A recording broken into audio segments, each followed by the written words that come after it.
Well, welcome back to our afternoon session. Trust you enjoyed your parallel streams, your lunch and the like. I know some of you got down there to the exhibition space, checked out our wonderful sponsors and supporters, threw a few basketballs, hopped into the arcades and over there. Might have got involved in the Lego pit this year, keeping the game on. The Lego toy is a gamer's console. Always a bit of fun if you like your Lego. If you don't do much Lego, I don't think I could do it. It says here, ages 7+. So I'm pretty sure you can conquer that. Get down there and grab some Lego when you're saying hi to our wonderful sponsors, including our good friends about to present now. First time TrendAI has ever presented at AusCert, because TrendAI itself, if you're keeping an eye on the industry, is only very, very fresh. They are just bubs, but they are an evolution of the aspect of Trend Micro, who of course have been around for 35 years, 25 years in Australia, at the forefront of the industry. We're going to look at two aspects of AI in cybersecurity in both a keynote presentation with guest and then a panel discussion. So to kick us off, talking scaling capability or scaling risk, a look at AI at the Coalface. Please give Mick McCluney a big round of applause. Mick, it's all yours.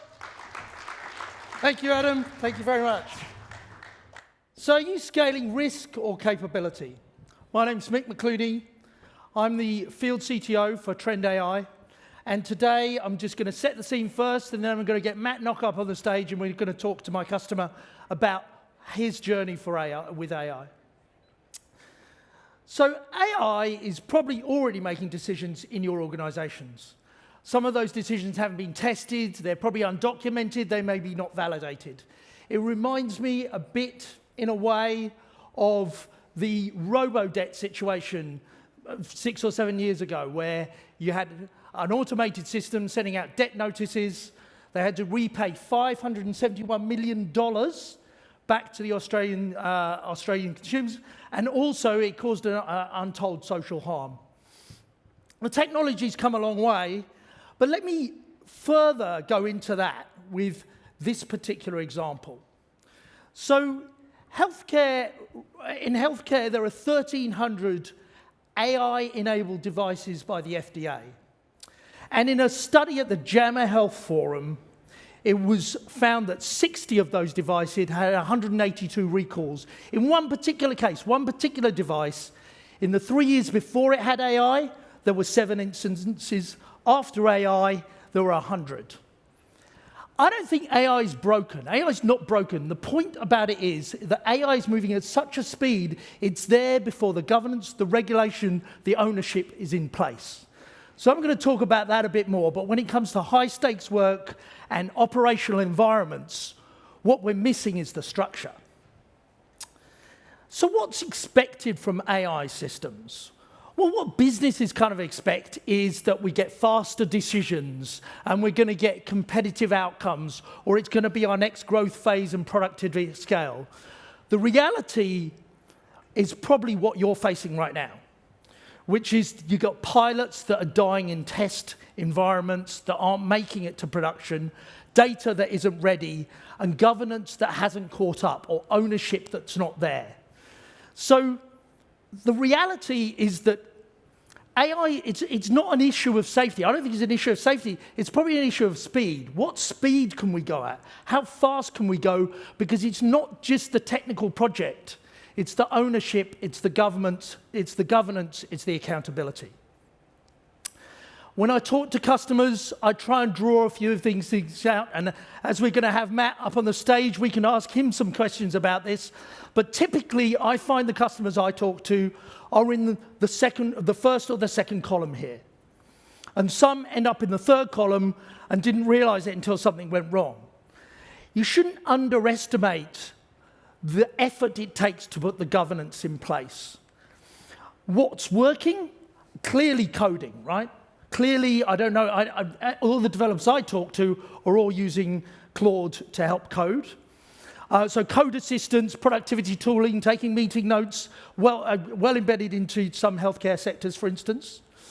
What's failing is moving from pilot to production, or moving to production and production failures. I don't know if you've noticed, but I've certainly noticed that usually flawless services out there as SaaS have had some failures recently. Maybe that's connected. Don't know. Unclear ownership and operational alignment. Talked about it, but I think that's certainly there. And the other thing is data quality.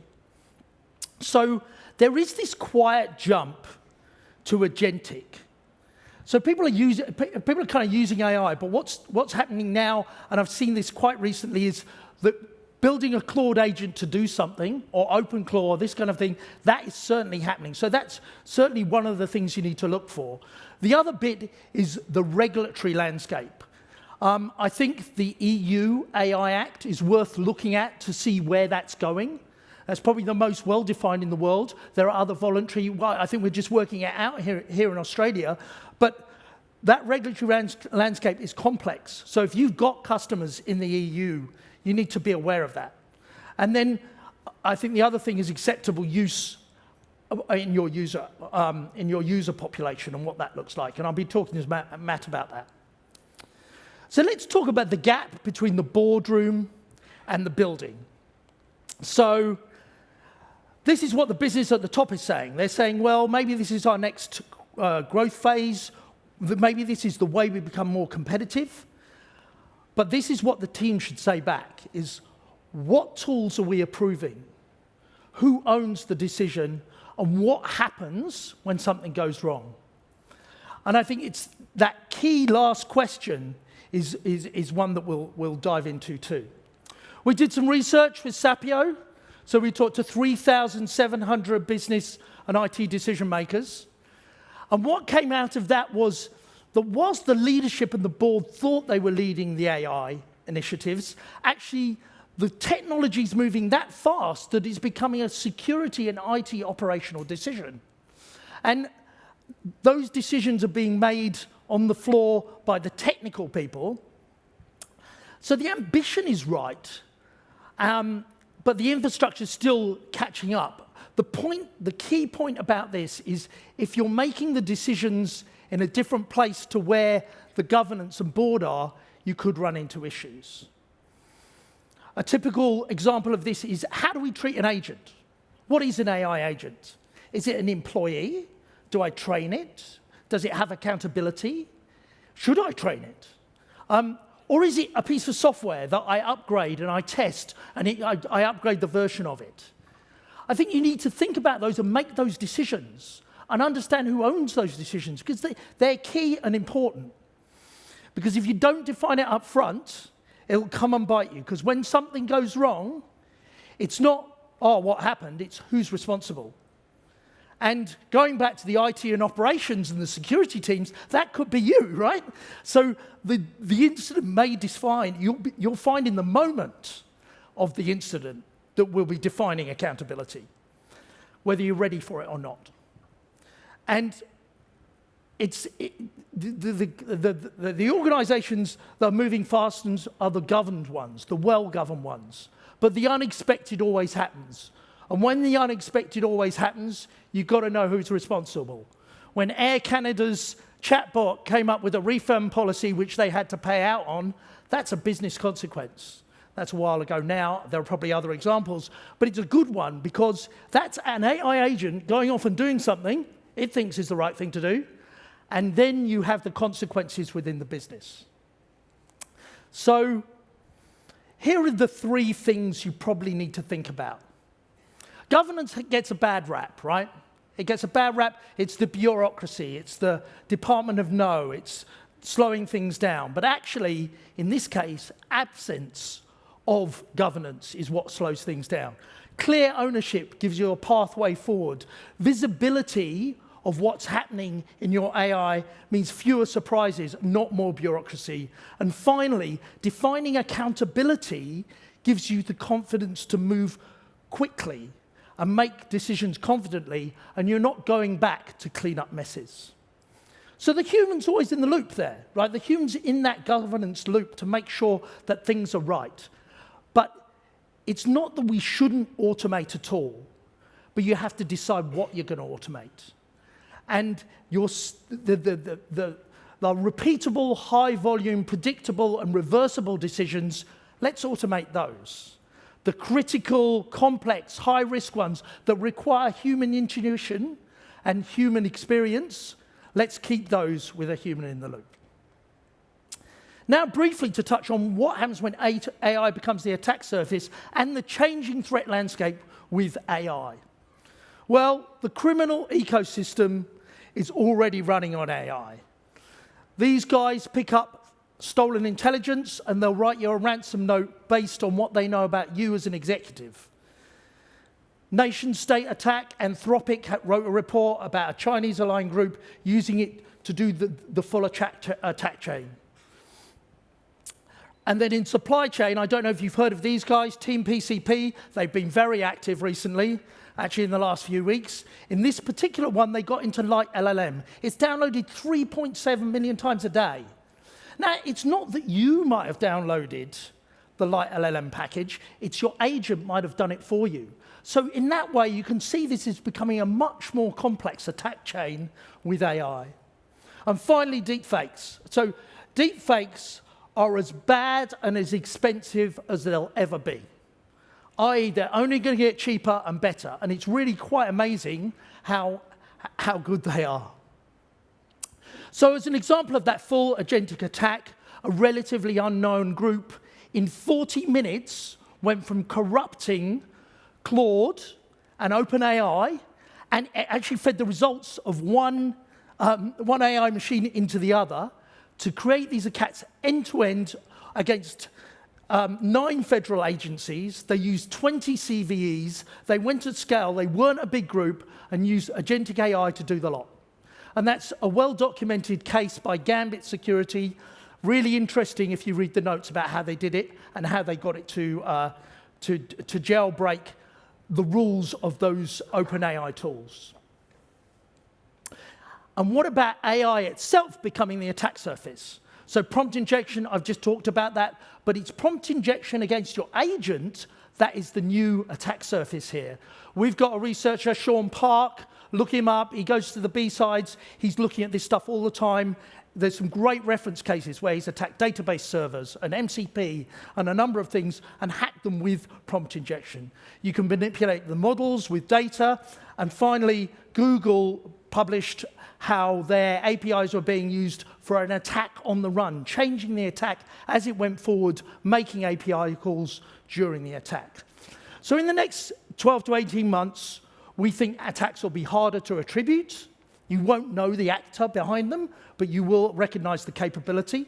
We'll recognize that the defense bar is rising. So there's no better industry to take advantage of AI. The same AI that's giving the attackers an advantage is also giving us defenders an advantage. If you centralize AI around all that telemetry with good learning models behind it, it can defend as quick as the AI attack can go. And finally, accountability will be a thing. Knowing who's responsible when the AI causes harm or goes wrong is going to be a key thing. So organizations that understand that will be the ones that are ready to move and move quickly and successfully with AI. And finally, the last constraint on attacks is disappearing. So AI is giving the attacker scale and flexibility and resilience, and low-margin attacks are becoming profitable and maybe entirely new attack categories. So there are 3 decisions I'd like you to think about. The first one is know your attack surface. Where is AI in your organization? Both in terms of your users' digital footprint, your agents' digital footprint. Understand that.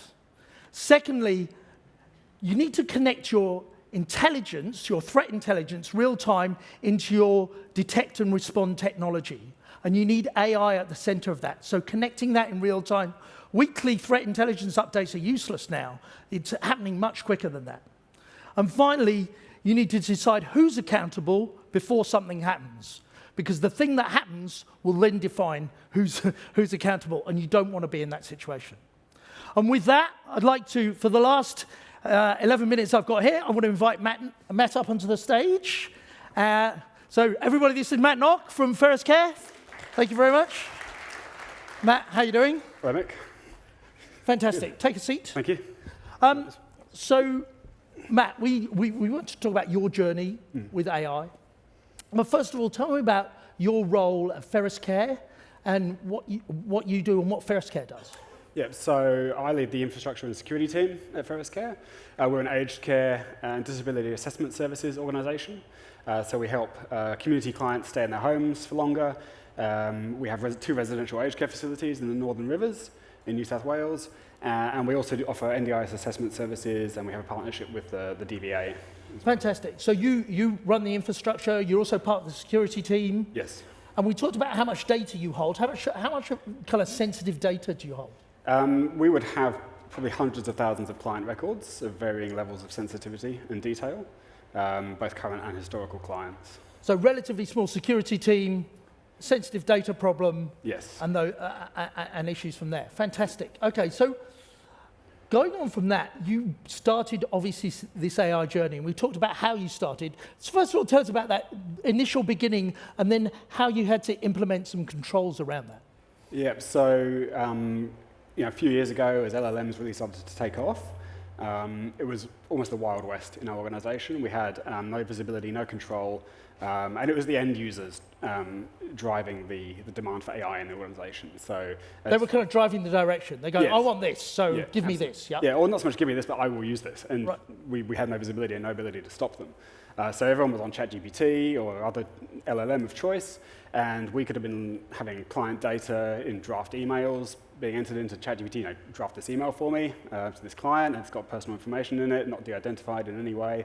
That was the kind of use case that we were seeing. So people looking for productivity enhancements, but just doing their own thing. And we had no ability or visibility to control that. So you had to lock that down and kind of start a process of strategically how you were going to engage with AI and what you wanted from it, right? Yes, absolutely. So, and the Trend Zero Trust Secure Access solution allowed us to do that. So we really put the brakes on AI adoption within the organization while the governance was able to catch up. So really limited it. We basically drew a line in the sand, said Microsoft Copilot within our Microsoft 365 tenant is okay. And within that, put some controls around prompt monitoring. So within the Trend tool, we're able to put some rules around PII detection and confidential data detection. And outside of that, it's on a case-by-case limited basis. If you need access to an AI tool, there's a governance process to So getting the create data controls there in against the usage, defining the model, defining what people can and can't use it for, and then really controlling the data in and out were key outputs. I think from that governance perspective, though, we talked about how you'd strategically align with board and senior management around what AI was going to do next. And obviously, your healthcare, you've got some sensitive data. So that maybe, that probably required quite a lot of discussion. Tell us a bit about that process. Yeah, so we're lucky. We have a board that is very conscious of cybersecurity and very invested in getting it right, and not shy about giving us budget to do that. But at the same time, they have appetite to adopt AI, even if they're not entirely sure what they might want us to do with it. They want us to remain competitive and to implement that.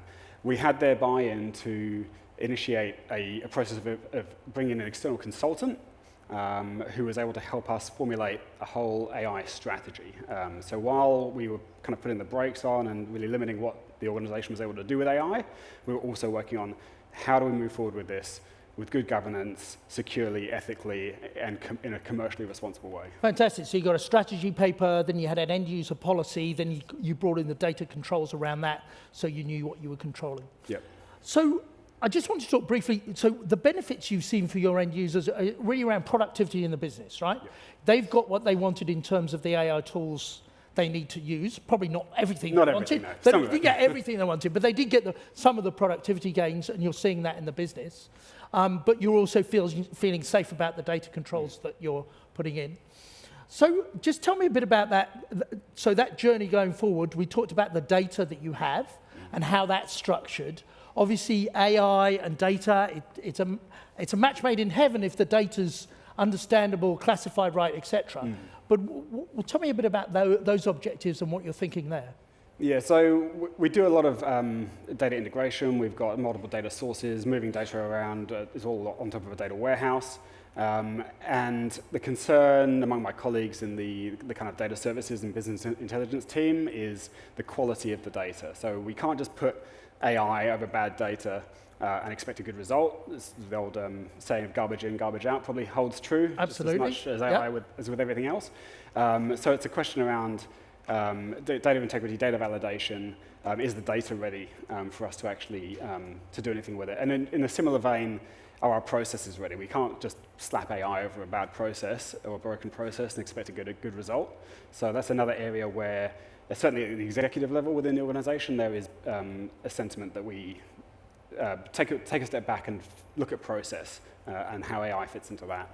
Fantastic. Okay, and obviously AI might change the goalposts a bit, or change the playing field a bit in terms of what you can and can't do, but you're assessing those at the same time. Yeah.